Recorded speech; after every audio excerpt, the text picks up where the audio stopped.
This is Python's Paradise. This is your host, Greg Gilbert, aka the Python Hyena, straight out of Fredericton, New Brunswick, Canada, here on, well, where my guest is, it's September 6th.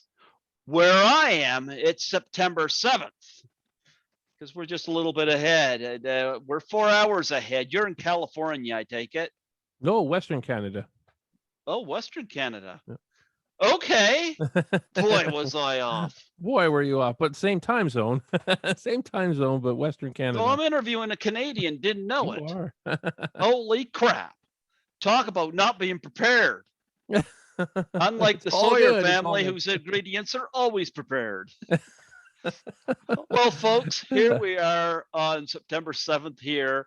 I am interviewing the director of the upcoming Texas Chainsaw Massacre fan film, the Sawyer Family Massacre, right? Just the Sawyer Massacre. Sawyer Massacre. Okay. Sawyer Massacre. I have the director, Steve Merlo. How do you do, Steve? Very, very well. How do you do, Greg?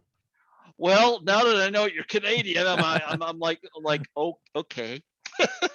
You didn't know I was Canadian, even when I said I live on the other side of the country from you. You know what? It's funny. I get these booked in advance, and a lot of times No it's worries. like, I get things scheduled. Like, where did he say he was from again? Because I always book the Zoom on my time because I don't know how to do it on other people's time, so I just have to tell people, you know. But nonetheless, here we are, and we've been patient, and I got you on here, and yeah, how are you celebrating your Labor Day weekend? Oh, I had a wonderful day with my family. Mm-hmm. My family and I went to an apple orchard in just a town over from us today, and we had a great time. There was an apple tour and on a tractor train of some sorts, and we picked apples and we saw all kinds of interesting animals. Yeah, it's just a lot of fun. I ate an apple. There you go. I ate an apple, and I Who doesn't love apples? I stayed here at the apartment of my grumpy-looking cat over here, who's hoping I don't grab him. Unfortunately for me, apples are one of the fruits that I'm allergic to. Oh, really? I do take an allergy medication for them, but I still get a little bit of something from certain fruits when I eat them. So I rarely eat apples. The one that I am allergic to that I'll still eat as much as I can is peaches, because I absolutely love peaches. So I like pineapple, especially on my pizza. Oh yeah. Mm-hmm. Yeah, I'm big on that. But yeah, I just hung out here. I just got done interviewing Angela O'Neill from Sorority House Massacre, and cool. yeah, and now I have you on here, and you're a popular guy because before I come on here, number one, thank you for the post on Facebook. I appreciate that, but no problem. I had Troy Elke and Jimmy Presley both messaged me, and they said, "Tell Steve we said hello." I love those guys. Those guys are awesome. Yeah, I had Jimmy Presley on this year, and he's a great guy, always supportive. And I had Troy Elke on twice, and Troy is he's a talent. His videos, his imagination, his warped sense of humor. Yeah. I'll never understand. Yep. I love it. Oh, I love it too. Oh yeah, you'll never understand it, but it works. It works. It works. It works. Yeah. But yeah, before we talk about Sawyer Massacre, I'd like to get some of your background. Sure. Mm-hmm. Well, I've only been into the film industry for about 8 years now. It's not something I started in. I was originally a professional musician. I toured around British Columbia for many years, just touring as a musician and playing the pub scenes and weddings and corporate events and all that kind of stuff. And that kind of got dry for me after a while. And there was always a thing in the back of my head saying, boy, I'd really like to be a filmmaker someday, but I'm probably too old at that. I was in my late 20s by that point. I'm like, it's too late now. I decided to be a musician. I love being a musician, don't get me wrong, but playing professionally can really get repetitive, because it's not really creative. You're playing cover songs. It's a cover thing, and you're playing. I don't know what it's like over on the East Coast, but here we play the same stuff over and over. It's Sweet Home Yeah. Alabama, and it's Brown Eyed Girl, and it's Summer of '69, and it's Jesse's Girl, and Margaritaville. The list goes on. Mustang Sally. How many times can I play Mustang Sally? God, it's you know, Yeah, that uh, gets on you after a it while. gets on you after a while, and I did that for long enough, and eventually got into teaching, Mhm. and I kind of liked doing that. I got into teaching music, and I ran my own music school and all that for quite a while actually. But while I was doing that, uh, I met my wife, who's now my wife. She was, we were dating back then, and once we were starting to get serious, I was always telling her about scripts and stories that I had written, Mhm. and she was like, "Why don't you make these into films? Make these into films?" And I always kind of thought to myself, "Well, I've never made a film before, so, how am I going to do that?" But she's like, just try it, just do what you can, see if you can make some connections, and start from there.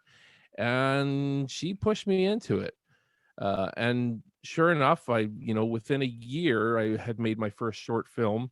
It was terrible. It was also a Texas Chainsaw Massacre film, funny enough, but it was awful, and it was a learning experience. And I can still, go back, and if I can ever find a file of it, go back and look at that film that we made, and still get a bit of a kick out of it. But man, I feel like I've learned so much since then. The 8 years that I've been doing this, it's been a series of learning, and I think you're always learning. I know I'm going to learn a lot more, going to learn a ton after filming this movie, and I'll probably still look back and say, "Whoa, boy, I wish I did this different, or I wish I did that different." But hopefully, at the end of the day, I make a film that I'm proud of. And even my first film, though, I'm proud of it. It's that first short Texas Chainsaw Massacre film that I made.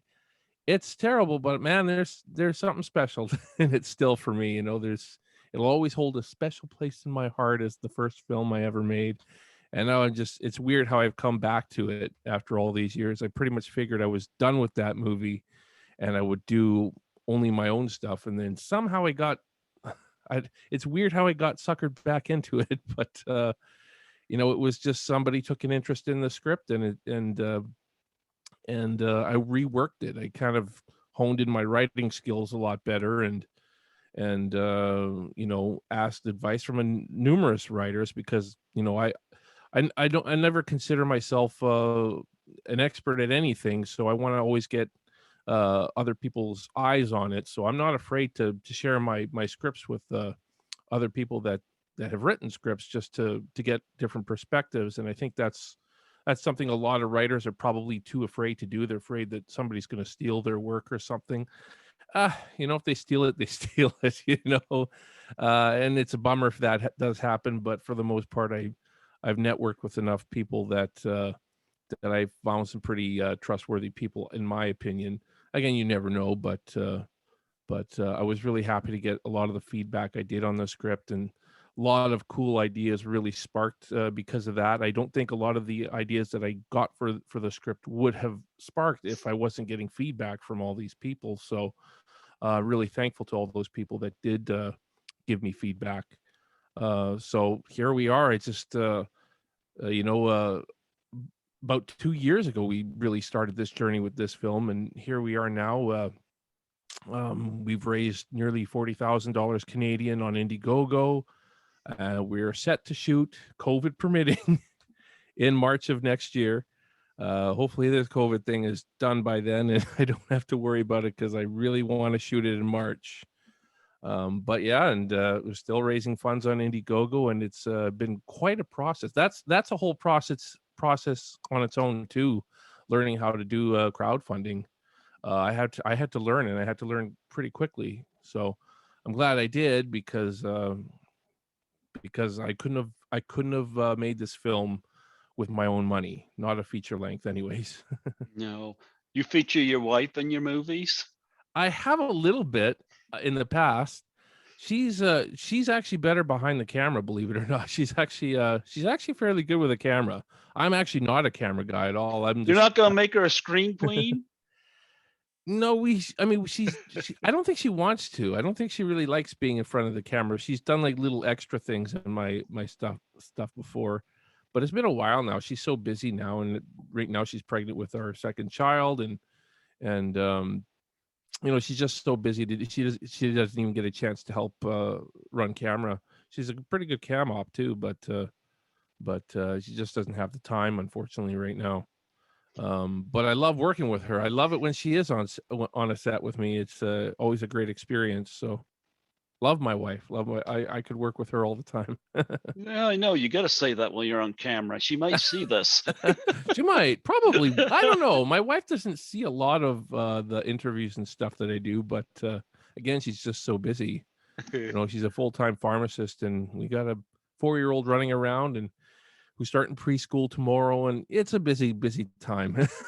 It's a busy time for us. Well, you know, I got both my COVID shots. I got them so that I could travel, because I love doing the conventions. And what we got kind of the jump on it here in New Brunswick. Um, we're mask free, although some people still wear their mask. What's it like where you are? Pretty similar. It's not totally mask free where we are. We did have some spikes in Hmm. British Columbia. In fact, in our own city, Hmm. not too long ago. I've had both shots myself, and Hmm. pretty much my whole family here has had both shots. So um, it's not as good. We do when you go into certain places, you do have to wear masks, and even if you don't have to wear a mask in certain establishments, I still do. I've just gotten used to it, Hmm. and most people still do. But again, I don't think it's quite as calm here as it probably is over on the East Coast. We're Yeah. still we're still seeing cases here, so Yeah. Well, I started doing the convention scene back in 2017 when one of my guests invited me to assist her at a horror film convention in Toronto. And I've been going every year except last year, of course, because something decided to ruin it. But I've been going every year since. Have you done the conventions? I actually haven't. It's not something I've ever really had time to do. The only convention nearby where I live is the closest one would be the Calgary one, I think. Hmm. So I mean, I haven't really done any conventions. I've done a festival or two, but that's about it when my work was selected. But that's about it. Yeah, I've never had a chance. I've always wanted to do some conventions, but just haven't had the chance yet. So Hmm. hopefully that's going to change after this, because I really want to experience that. Oh, yeah. Well, we're both involved in the film circuit. I've got my name on 13 Fanboy. That was my first dive into it. Awesome. And I've heard it's good gone things. from, huh? I've heard good things. That's coming up pretty soon, isn't it? I'm looking forward to that. Yeah, me too. And I've got my name on a few things, and I had to pull away because of financially. This year my savings have taken a hit because to get a new car, because my old one decided to stall on me going down a busy street. And so I had to do that. Plus, I had to get other things to keep me that I needed. Yeah, But I am that makes looking sense. forward to getting to Niagara Falls this fall for Frightmare in the Falls. I need the break. I need it. But Hey, when you need it, you need it. well, I don't know what my supervisor's going to do because she relies on me a lot. And she's already told me. She said, "Do you really have to take vacation?" I get her Well, point, but yeah, I have to take a week and enjoy yeah, the man, folks we in all need Toronto. it. But yeah, We all need a vacation sometimes, right? yeah. But in honor of the Sawyer massacre, of course, I'm wearing my Texas I love Chainsaw it, Massacre man. T-shirt. That is one Yep. awesome T-shirt. I want one. Yeah. I would have been 2 years old in 1974 when the Oh Texas wow. Chainsaw Massacre came out. And it came 2 years after Last House on the Left, and it kind of bears a little bit of the same grit as that film does. I've interviewed a few people from Texas Chainsaw Massacre. I've had Terry McMinn on a couple Oh, times. she's wonderful. She's lovely. I've had Alan DeZanger on. Oh, cool. I had him. I had Edwin Gwynn, the truck driver. And I had John Dugan, aka Grandpa. Grandpa. Yeah. Who's in our trailer, by the way. I don't know if you knew that. In your trailer in the backyard? No, in the we don't have I'm pulling your leg. We don't have a backyard. We don't even have a backyard. We don't have a trailer or a backyard. No, he's in our teaser trailer as Grandpa. Is he in the movie? We haven't made the movie yet. I really want to get him in the movie, but for some personal reasons, he doesn't think he can do it. It's not about money. I mean, it would probably still be about money a little bit at this point, but he does have a personal reason why he's that's understandable. Yeah, I probably know what that is too. And oh, you probably do. Yeah, and we won't get into that, but yeah, that's okay. John's very supportive. That I can say, But yeah, he's done a few of the cons. It's nice to. Well, I've never met him, but I hope that I get the chance to at some point. But yeah, John's very supportive of people, and you keep that teaser trailer. You put that right on the Blu-ray when it comes out. Oh, for sure. He's at least in that. It's just a voiceover cameo, but it's iconic because he's never spoken as Grandpa before. You know what? So, you might even want to see if you put that right in the movie if you can. I might.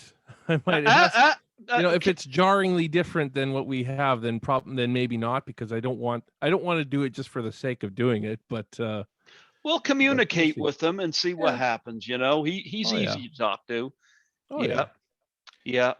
And I've had Terry on a couple. Yeah, I had Terry on a couple times, and I love her too. The meat hook victim. So yeah. Have you met any of these people? Not in person, no, just over video chats. It's kind of like what we're doing right now.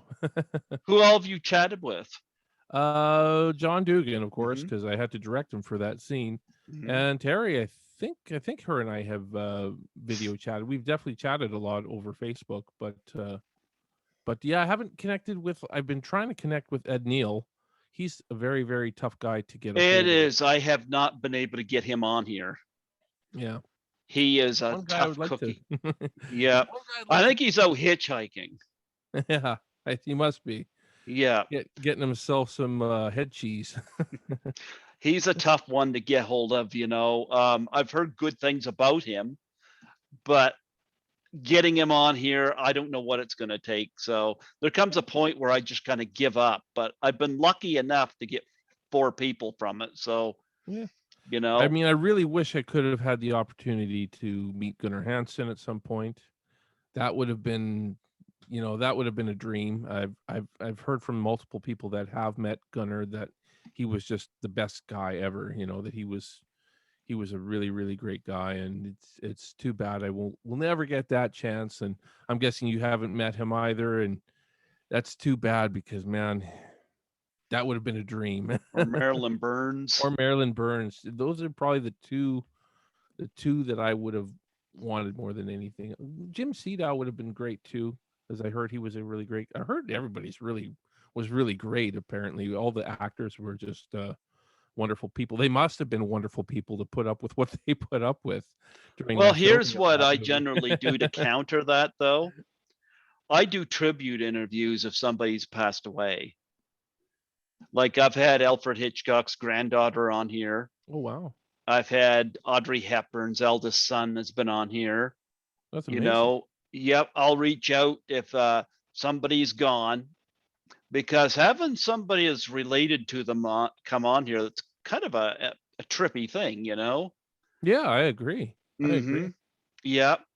I've had Sarah Karloff on here and Bela Lugosi Jr., and it's really cool to hear the stories about these people, and Yeah, no so kidding. that's what I do when somebody has passed away, and I might do something like that with Gunner or Marilyn at some point. I Yeah, might that do would be that. cool. Yeah, Yeah.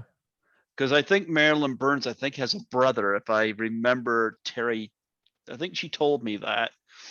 I might see what I can do. And Gunner, I haven't researched enough on, but I might see what I can do there. And That would be interesting. I would definitely wanna check that out for sure. yeah, but my other ones are up on my YouTube channel. So Oh, man, I gotta check those out now. yeah, I recommend just go up into my playlists, Yeah. and that's the best way to track down what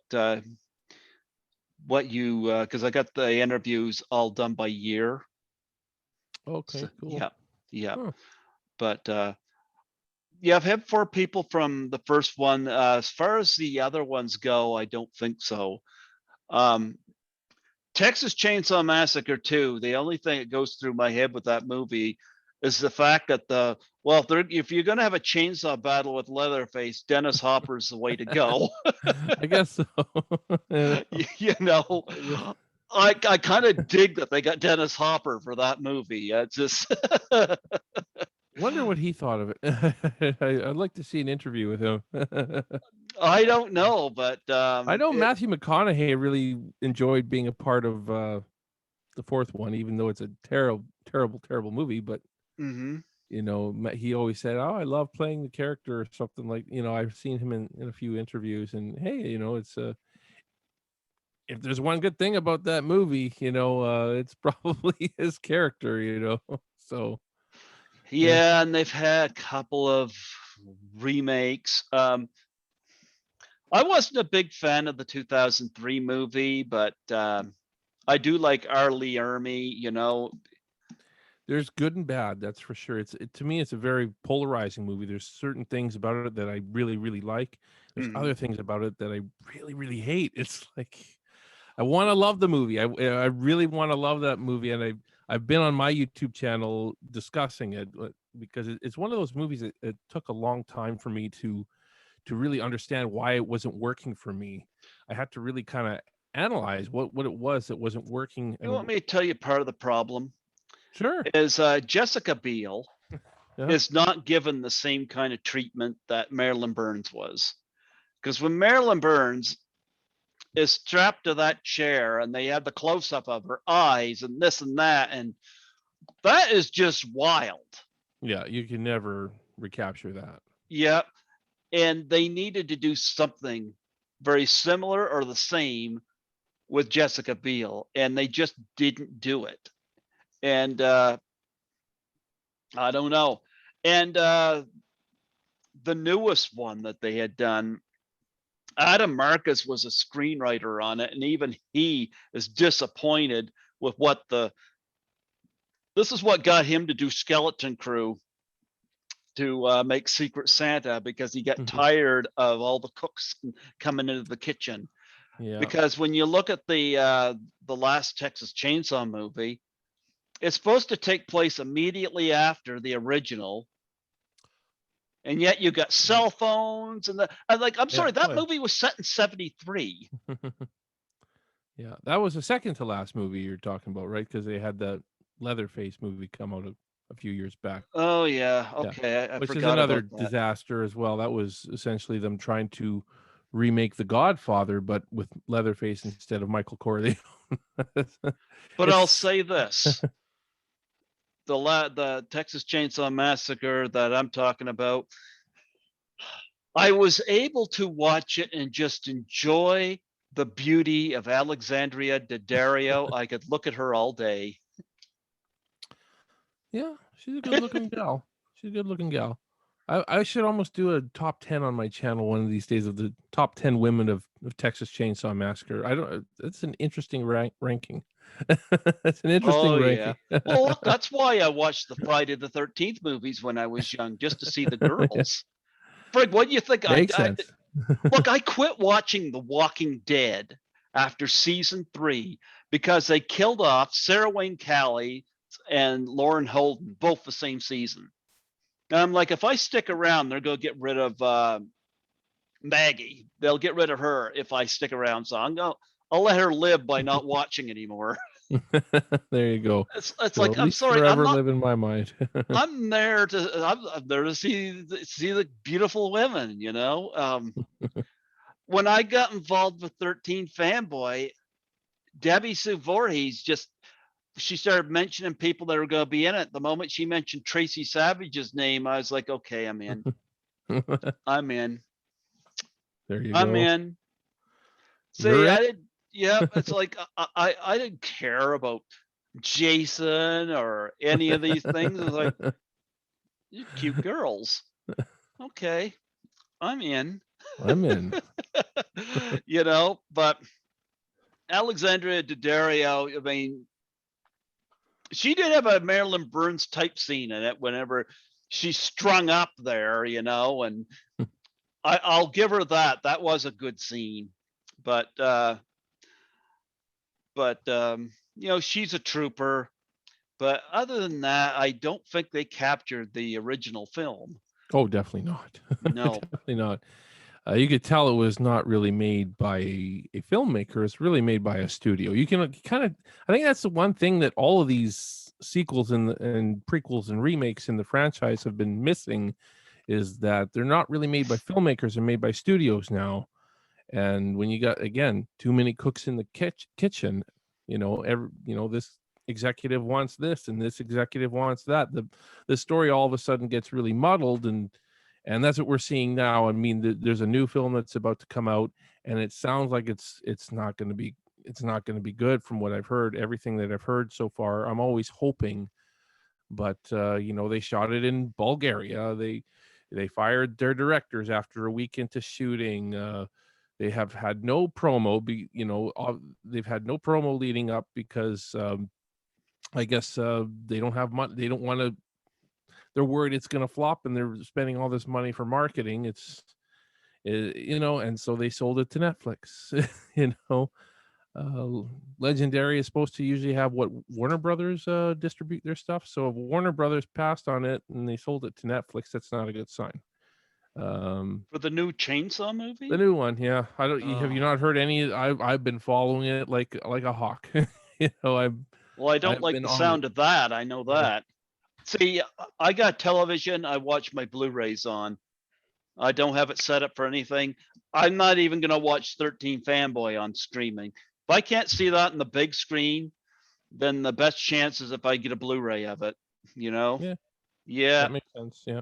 Yep. That's Well, the best chance for it. But I mean, but I'll watch it on Netflix because I got Netflix for free, but I'm not gonna pay to see. We haven't even seen a trailer yet for it, so it's not a good sign. They filmed this thing over a year ago, and no marketing has happened. So it's disappointing. I just don't think studios get it. You studios need. don't get shit.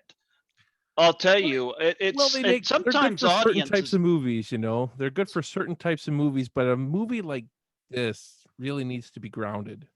You know what I and mean? sometimes audiences don't get it either That's true. because I went and saw the latest Suicide Squad movie, and I'm like, wow, that is what the other one should have been. See, I haven't seen the new one, so I don't know. Well, let's I just probably say haven't seen it because I didn't like the first one. James Gunn pretty much got freedom. He made an R-rated movie, Huh. and it's got a lot of blood. It's got a lot of gore. Of course, it's got Margot Robbie, which doesn't hurt for me. But it's a pretty gritty movie.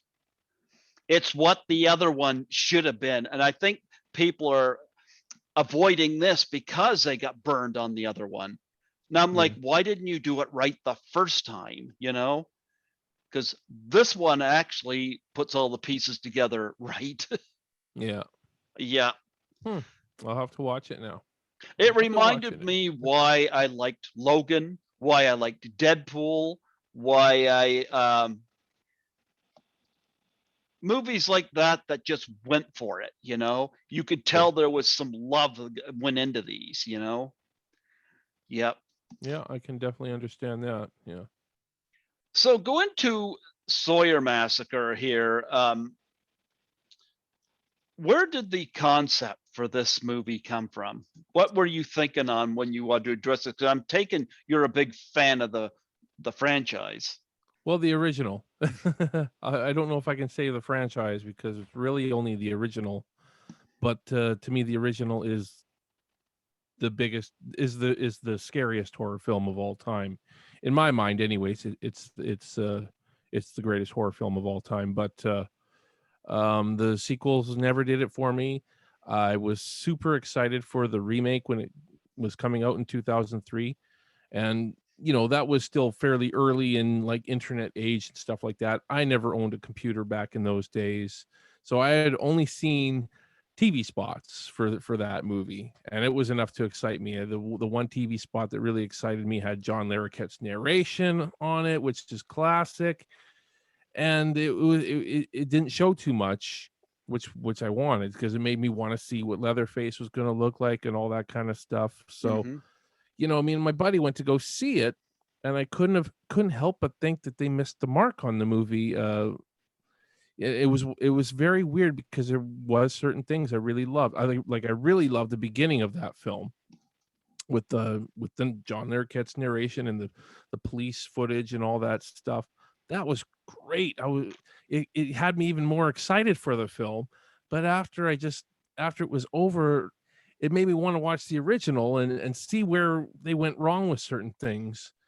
And it just got me thinking of what I would do if I ever was to make a Texas Chainsaw Massacre film.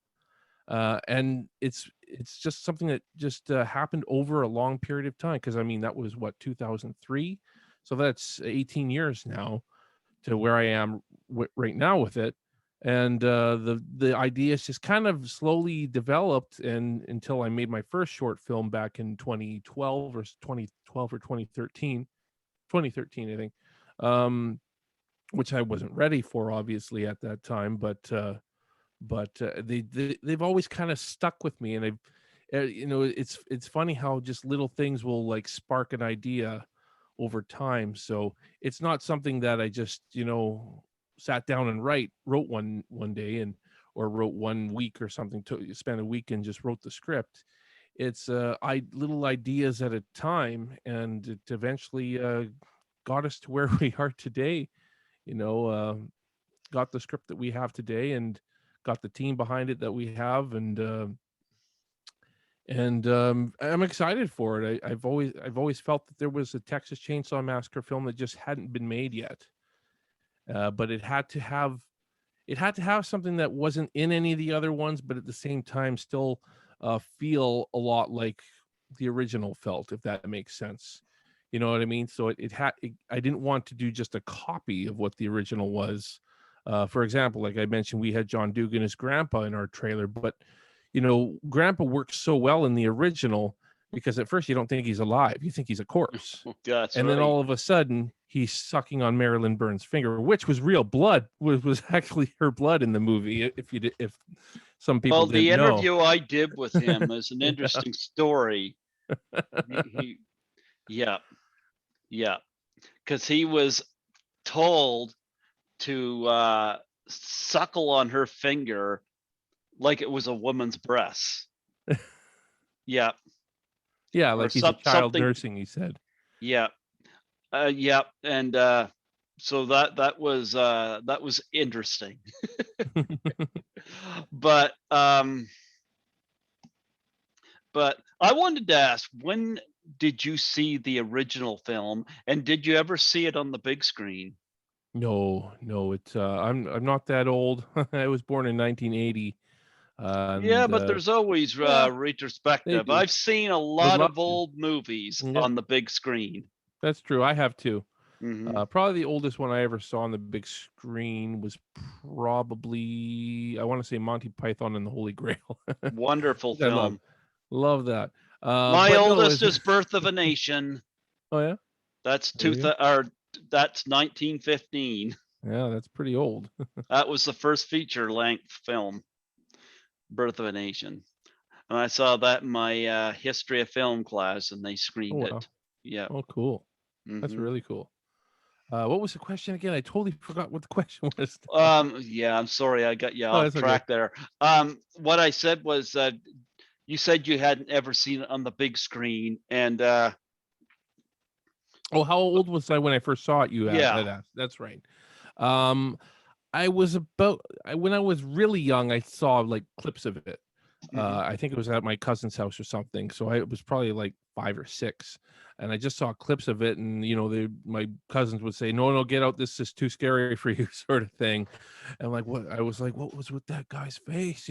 Yeah, And after a while, they eventually told me what was up with Leatherface, what was up with his face.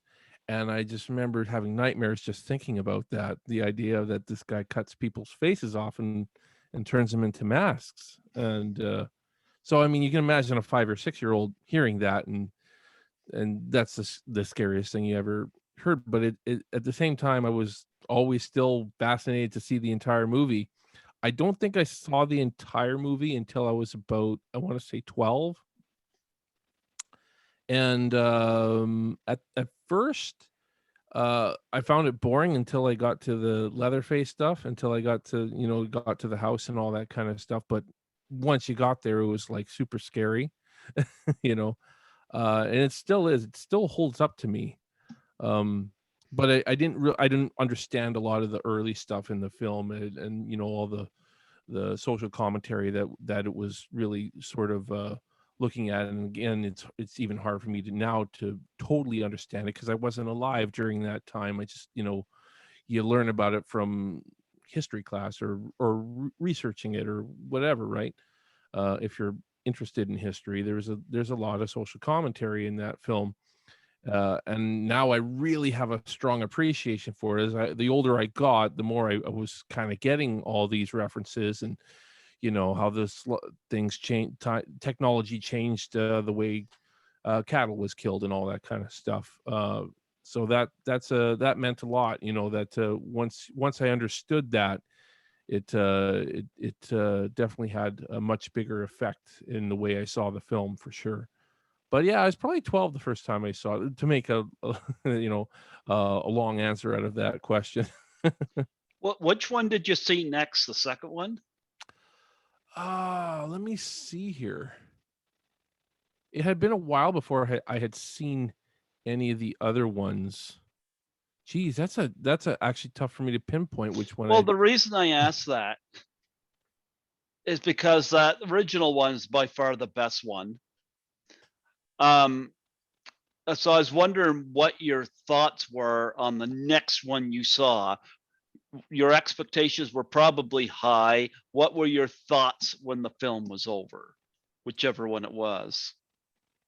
I think you know what, I think it was the third one. I think it was Texas Chainsaw Massacre 3. Mhm. I think this would have been probably late 90s by this point.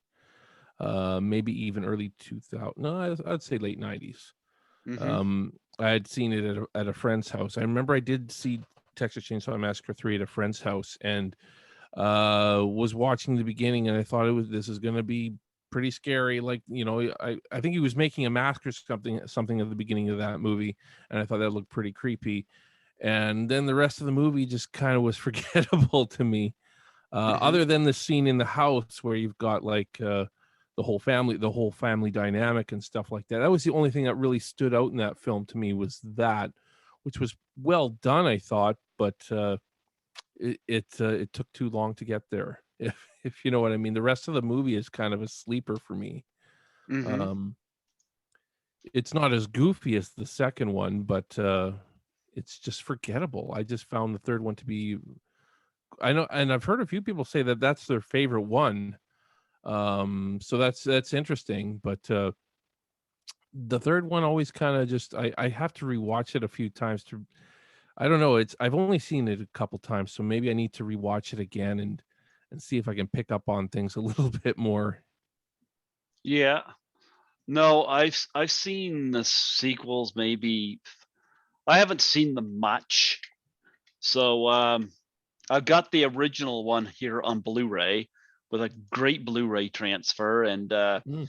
yeah, but aside from that, I don't have any of the others. I might relook at them at some point, but Mhm. I think I know a lot of what to expect, you know. I mean, I've seen them all. A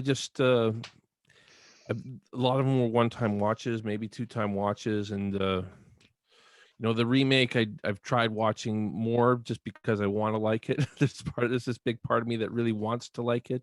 Mm-hmm.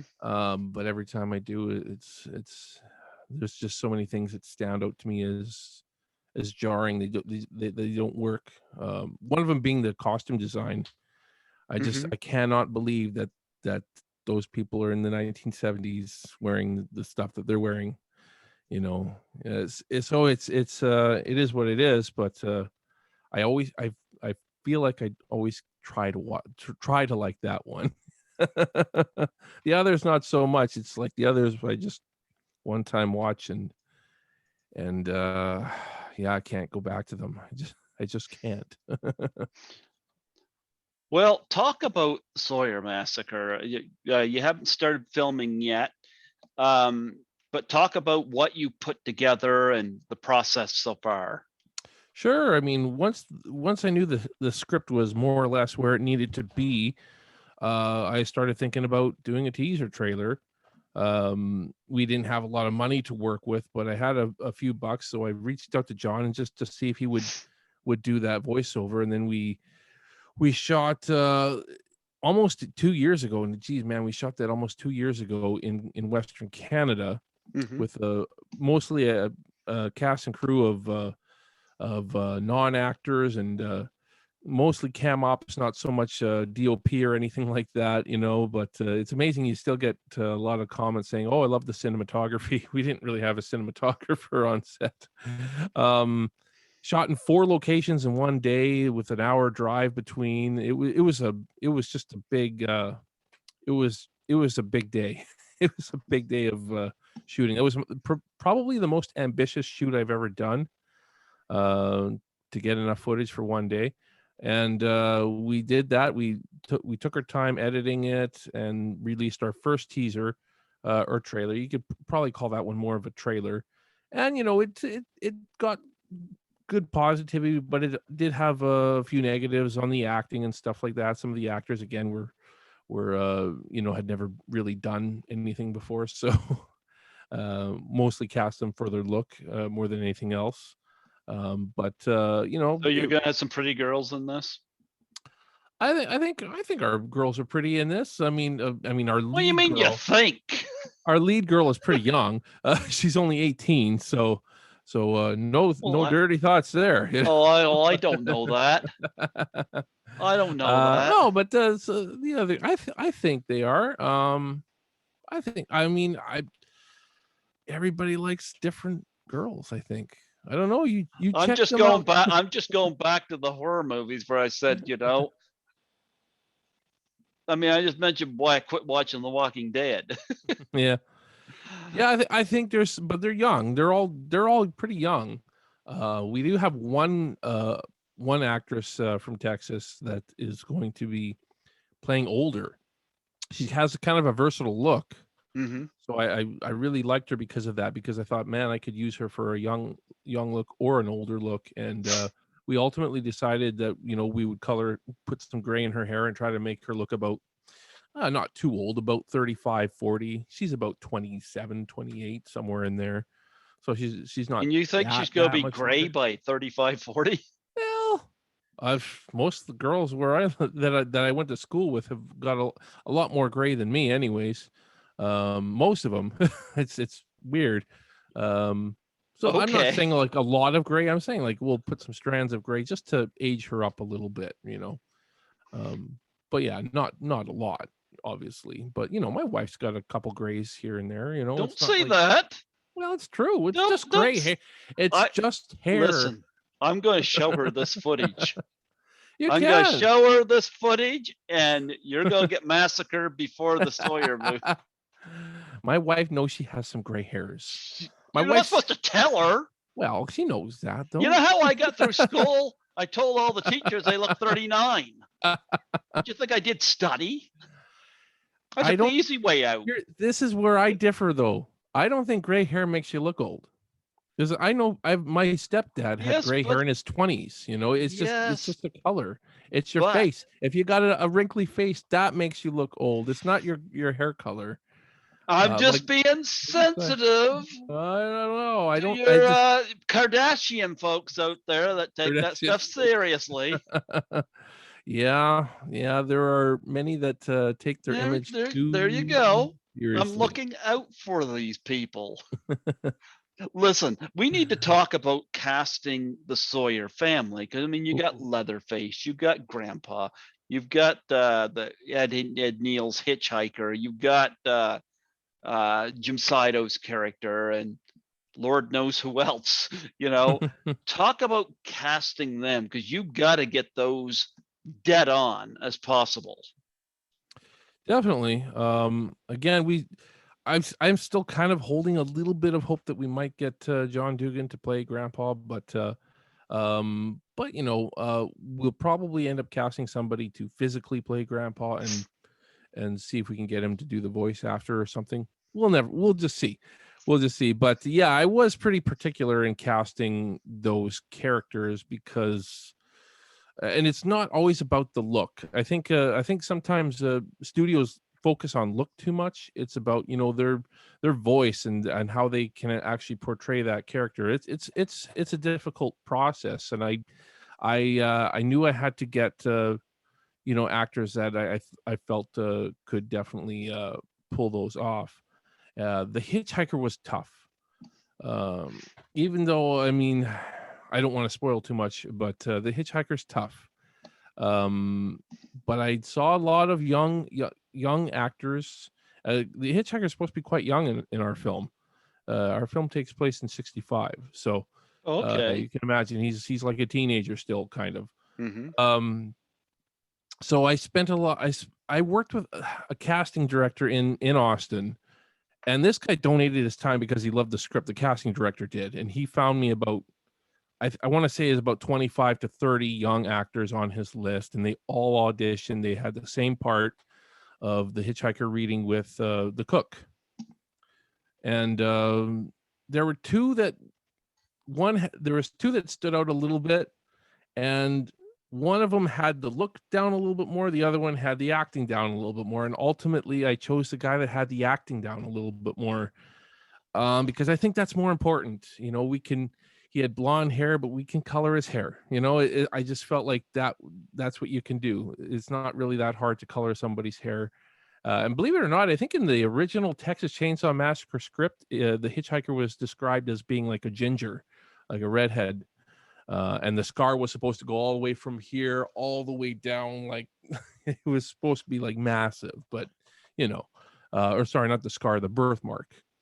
Uh, but yeah, so I mean, that was the toughest one for me to cast.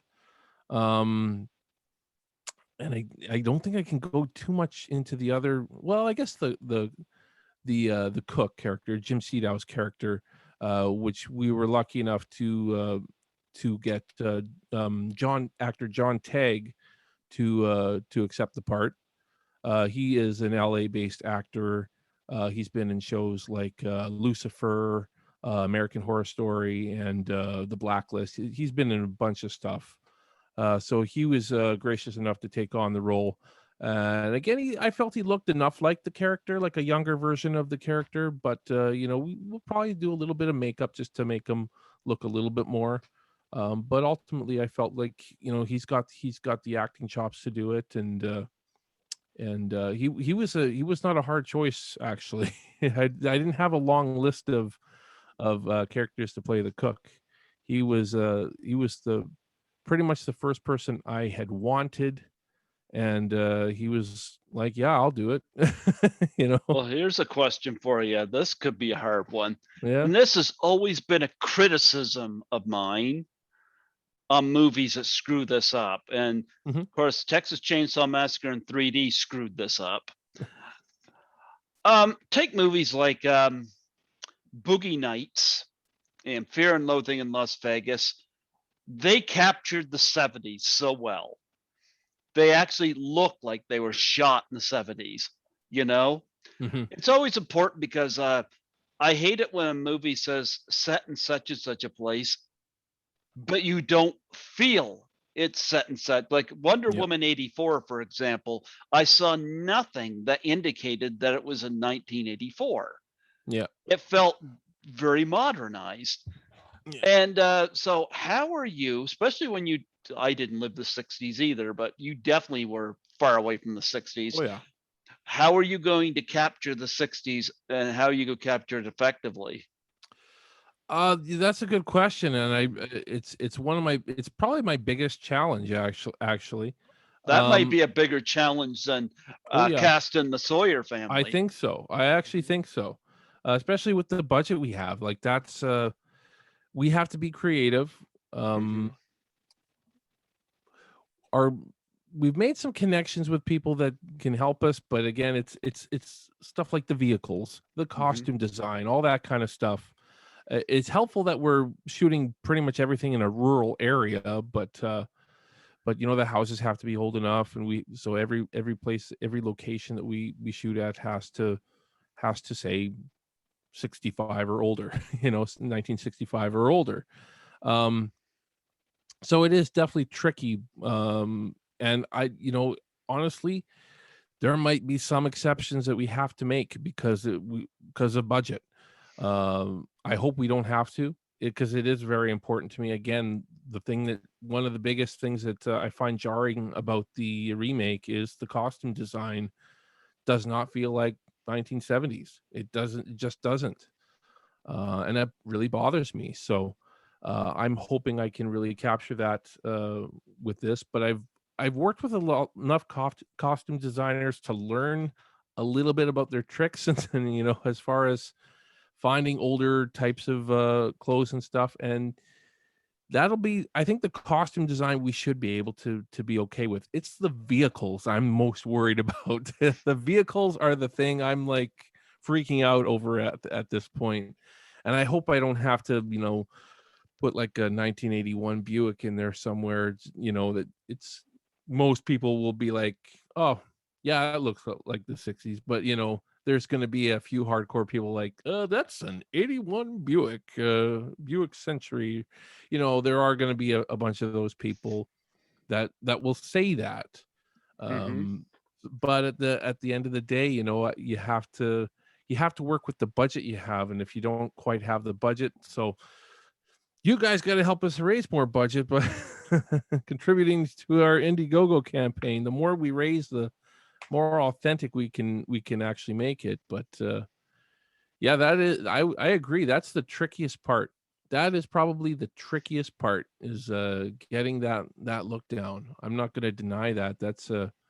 It's something it's probably the one thing I worry about the most.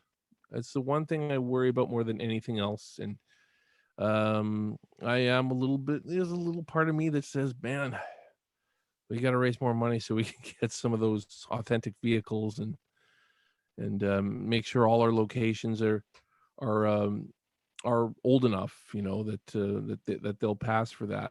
Most of the film takes place in one location anyways, but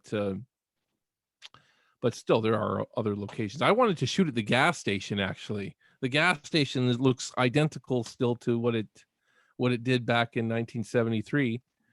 And because the owners have refinished it, and all, you know uh, what's the word I'm looking for? My vocabulary is escaping me right now, but they fixed it all up and made it looks exactly like it did in the movie. um but they won't let me shoot there. Why not? They just said they don't allow filming there. So it's I don't know, that I've had like three other connections to the owners, tell them, hey, let them shoot their movie here, it's going to be awesome. And they're like, no, we don't allow it. It was a decision we made to never let anybody film a movie here. And we want to keep it as true to the original movie as possible, so only the original is going to be the original is the only movie that will feature this gas station. And it was a decision they made, and I've learned that I cannot get them to change their mind. Well, it's interesting because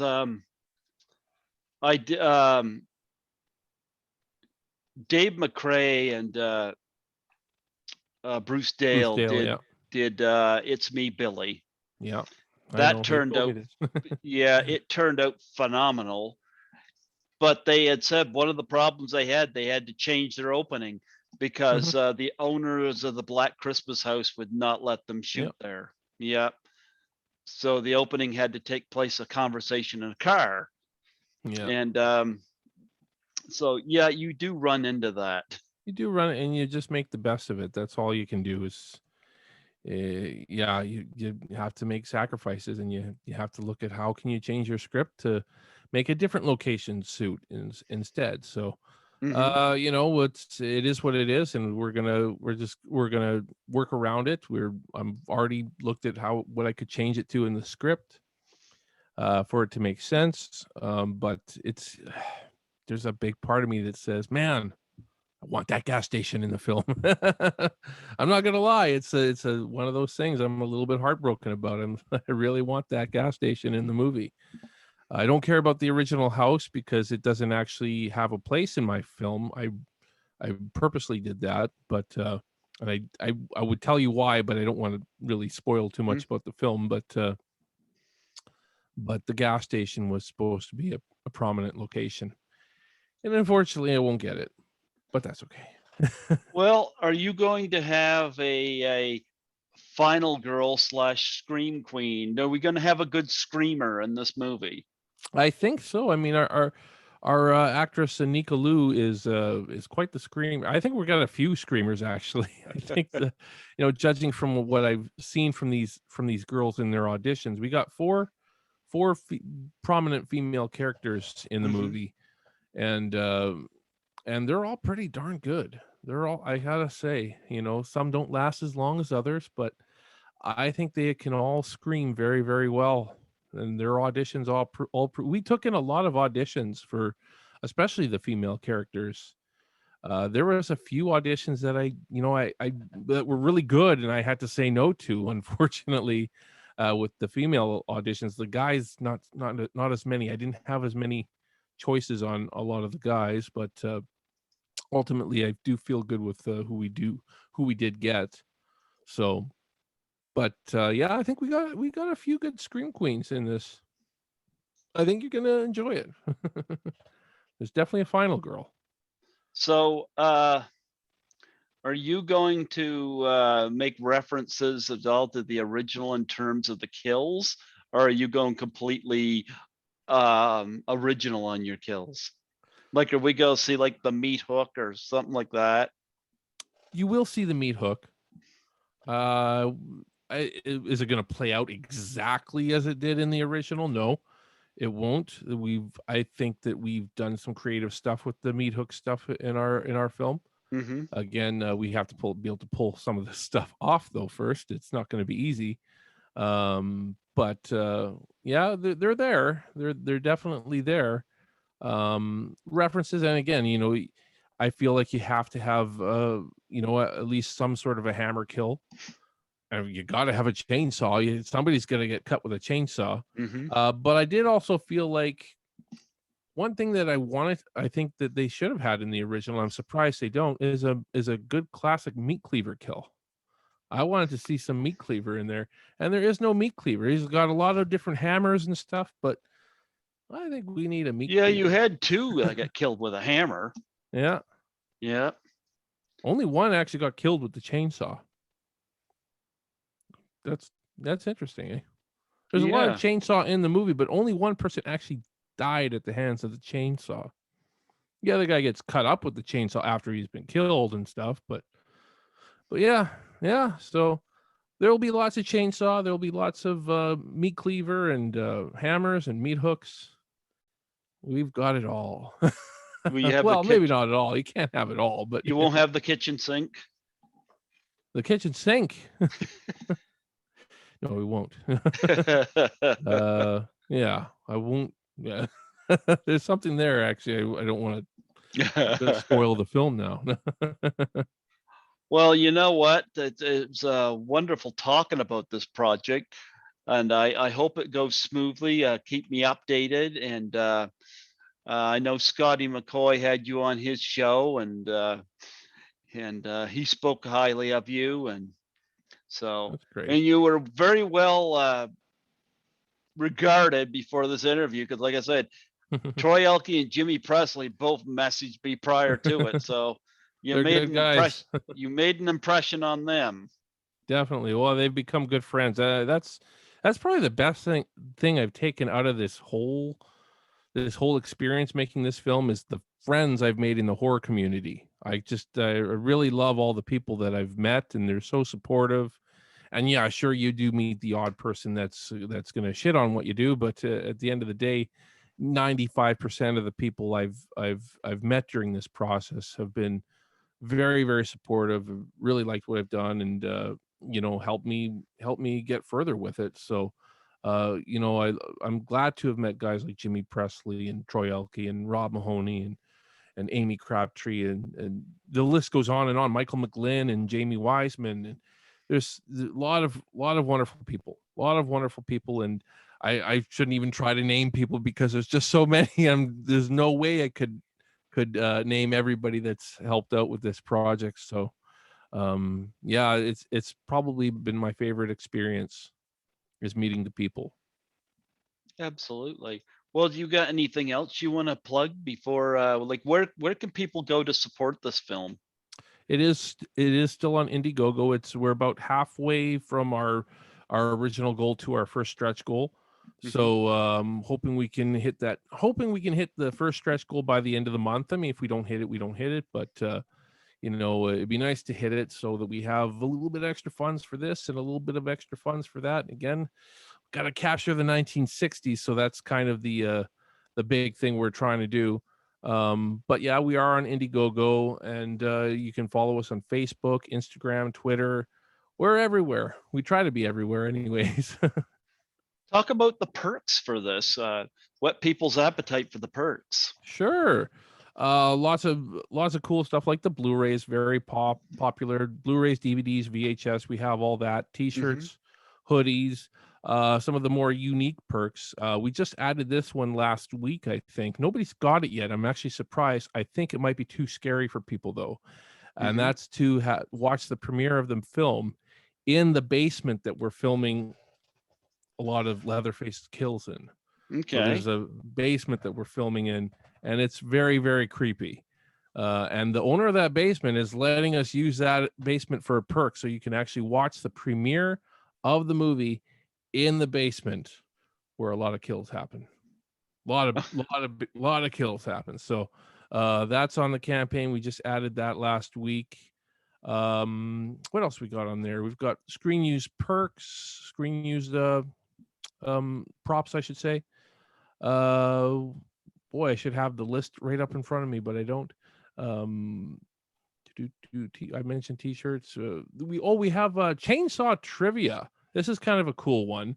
Hmm. On my YouTube channel, I do a show, and everybody who enters this Chainsaw trivia will get to be take part in a Texas Chainsaw Massacre trivia contest, and the winner of the final match will win the screen use chainsaw that we used in our teaser trailer.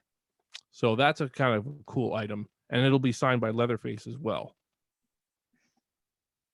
Okay. I was going to say something. I forgot what I was going to say. That's all I good. lost my train of thought. Um. Okay. Hopefully, maybe it'll come back. That's all good. Yeah. But no, nonetheless, it's. I hope this goes smoothly. Of course, filmmaking rarely does, Oh, but it's always at least a little something, right? oh yeah. But there's been some fan films come out that like I loved Never Hike Alone. I loved Love it. um It's Me, Billy, and It's Me, Billy. I loved that. Um I've had a few that's disappointed me. well, Like I it's I gonna saw happen. well, when I see a Friday the 13th fan film where they're having it set at a particular time, but yet they have somebody that was clearly killed in the timeline Yeah. back,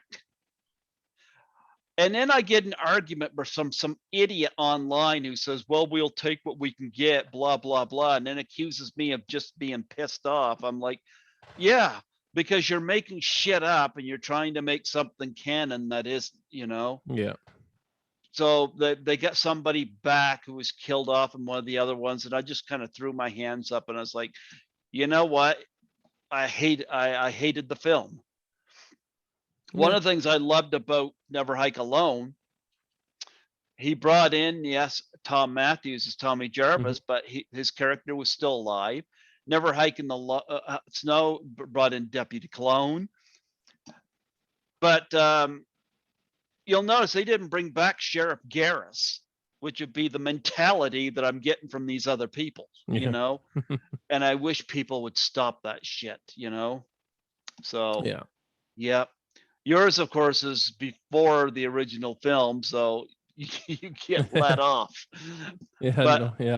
yeah, but I hate these and it takes me out of it. It takes I me hear you. completely out of it when they do that. And yeah, so but anyway, yeah, those perks sound like they're interesting, and yeah, Yeah. I, Go check them out. I missed a bunch. I definitely missed a bunch. There's so many. There's so many. So just check them out and feel free to message me if you have any questions about any of them.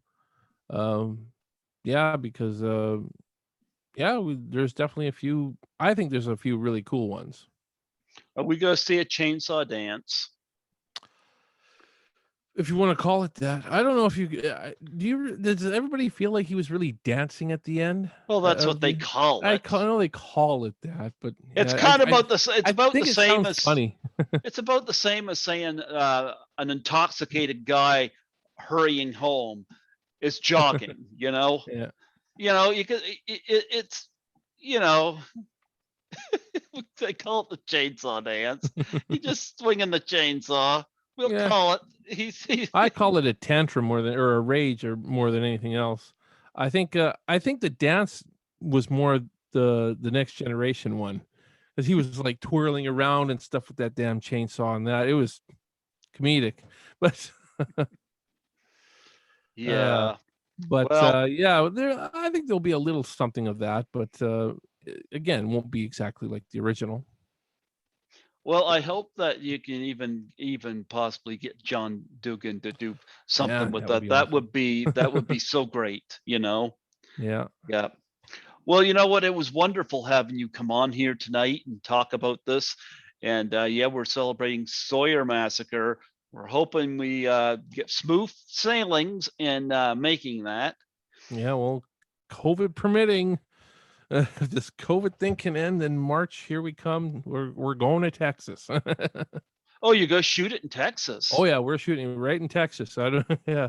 We got a great cast from Texas, so great cast and crew. Our main producers in Texas. Yeah, I wanted to go big on this one. Well, you're in luck because some of the cast are in Texas. Some of the original cast. Yeah. Like who? Alan Danziger maybe? Terry. Is she actually still in Texas? Yeah. I have to talk to her. I didn't realize she was still in Texas. I know John's not. John's in Tennessee, I think. Yeah. Yeah, he's near Nashville. Terry is Texas because I've interviewed her twice. Yeah. Yep. So maybe you might want to see if you can do something. I've talked to her about it already, but from what I've heard from her, she's just fully retired from acting. So that's what I've heard from her anyway. So I don't know if she's done anything recently as far as acting, but that's what she's told me anyways, Hmm. is she's completely retired. So, you know, she says she's retired, then she's retired, and I won't bother on her on No, no. it. Well, she's awesome. I was happy to have her Yeah. on here a couple times. Oh yeah. Yeah. Well, you know what? I wish you luck in filming in Texas, and look forward to the for this when this comes out. So, Well, I'm glad. Thank you so much for having me on there, Greg. well, Scotty McCoy spoke highly of you, and so did That's good. Jimmy and Troy. So, absolutely. So, yeah. Best of luck, and hopefully, COVID will screw off and go away because it's I hope outdone so. its. Oh, gee, yeah. Uh, Anyway, anything else before we cut off? I could shout out to another fan film I'm just helping out on, and that's an unofficial Halloween 3 sequel that I'm helping out on. Not Okay, something you see a lot of. You don't see a lot of Halloween 3 sequels. I know it's kind of the black sheep of the Halloween franchise. So, it is. Yep. but I personally love it, so I was happy to help this wonderful filmmaker make this film because she's got a pretty cool vision for an unofficial sequel, and I think she's going to have something pretty special. So shout out to her, shout out to Michelle Blasky making the third channel unofficial Halloween sequel. Go check that. And She'll what's your be and what's your YouTube channel called? my YouTube channel my YouTube channel is called Meet Mungus Merlo. Weird name, I Okay. know. And yeah, my weekly horror show I do is called Merlo's Movie Massacre. You can check me out tomorrow. I'm doing that tomorrow night. I'll have to subscribe to it. Yeah, if you want Hmm. to. No, seriously, because when I'm at work cleaning, I put headphones on, and Yeah. that's when I listen to podcasts. So whatever you have, I would be Oh, most cool. interested in. Yeah, That's yeah, awesome. Yeah. Well, yeah. tomorrow I'll be talking, oddly enough, Halloween 3. I'll be talking about that movie. So tune in if you can. All right. Speaking of Texas, I mean Sandy Johnson is Texas based as Oh, well. that's right. She is Texas based, isn't she? I have connected with her on Facebook. I I'm should get in thinking touch you with her. might have you might Vave do get some cameos in here. Yeah, Well, think it's about it. possible. Yeah, Think about it. Yep. yeah. Anyway, I'm definitely interested in cameos from Sandy Johnson. Seems really nice. I've never met her in I've had person, her but on here twice, oh wow. and Yeah, she is a we chatted on Facebook once, and she was very, very pleasant, she's and a doll. yeah, She's an yeah. absolute doll. Yep. You've had her on your show twice, eh? Twice. Had her Wow. once in 2020, which was one of the ones I had on before the lockdown.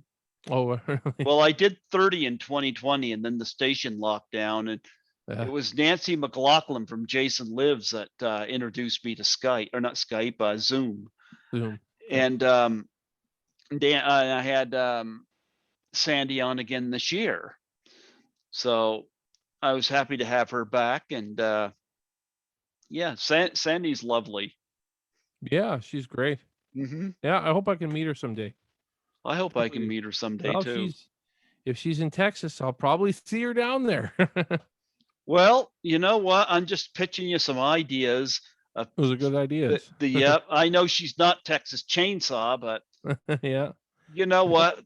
Fans would love it regardless. She's horror royalty. She's the very first victim of Michael Myers, Hmm. and that's pretty damn cool, if you ask me. Yep, yep, absolutely. Well, you know what? I bid you the best of luck on on this film. I hope it goes well for you. I hope you have safe travels to Texas, and I hope You too. COVID will screw off so you can go down there and shoot this. Well, thank you so much, Greg. Thanks for having me, and hopefully I can be on again sometime in the future. Well, you know what? Next year we'll see how this goes, and yeah, I'll Yeah. have you back. Awesome. Perfect. Absolutely. Well, Great. well, you have yourself a good night. God bless, and keep creating. All right. Thank you so much. No problem. You take care. You too. Yep. Yep. Bye bye.